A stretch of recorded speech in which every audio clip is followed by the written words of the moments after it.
Hello everyone, Jack Stern here. Today we're going to break from the format of reviewing the latest singles to take a look at some of the classics today. In honor of the death of Biggie Smalls, aka the notorious B.I.G., I'm going to take us into a look at some of the progression of East Coast hip-hop and some of the most important releases to come out of the Beast Coast during the 90s. East Coast hip-hop has largely been defined by a focus on lyricism and reflecting the harsh realities of New York City poverty. Groups like De La Soul stood out from the norms of the late 80s thanks to their upbeat and really unique personalities.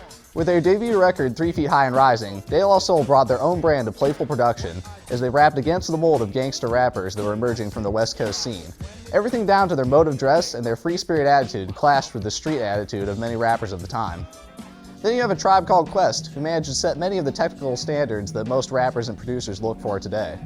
Their landmark sophomore LP, The Low End Theory, provided a sound that was heavy in bass and full of hints of funk and jazz. Rappers Q-Tip and Phife Dawg tackled the perils of street life by encouraging more positive messages that promised unity in a time of strife. At the same time, many other rappers from the East Coast scene were creating music that took a much grittier look into the poverty that was plaguing pivotal areas of New York City. Nas emerged on the scene with his debut album, Illmatic, an album that we regarded as a classic almost immediately after its release. Featuring production from pivotal producers such as DJ Premier and Pete Rock, this album provided a very honest and bare portrayal of life in the projects of Queensbridge. The Wu-Tang Clan also came onto the scene, creating a new brand of hardcore hip-hop that would spawn countless clones.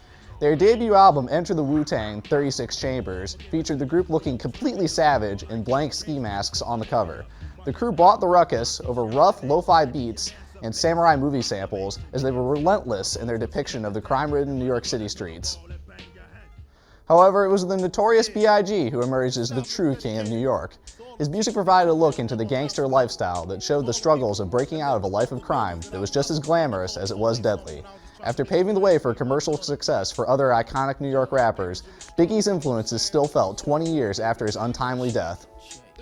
That's about all I have time for today. For more of the scoop on hip-hop and other music, keep yourselves tuned in to Lowdown.